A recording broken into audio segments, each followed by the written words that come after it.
Diciamo che non è facile partire col favore dei pronostici perché comunque è un torneo di un grandissimo livello. Sì, le prime partite sono andate un po' male, però per fortuna abbiamo un gruppo soprattutto di amici che anche nelle difficoltà comunque sappiamo incoraggiarsi. Quindi sicuramente ancora dobbiamo dimostrare tanto, però visto che, come ho detto, il gruppo è fantastico, penso che ce la lotteremo fino in fondo, come ogni anno. Sì, diciamo abbiamo cambiato qualcosina rispetto all'altro anno, però diciamo che abbiamo iniziato a carburare adesso anche per questa motivazione,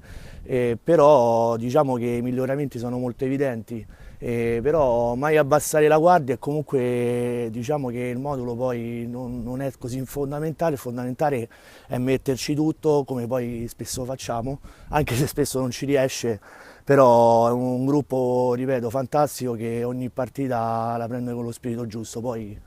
può capitare anche che perdiamo, però l'importante è che il gruppo ci sta.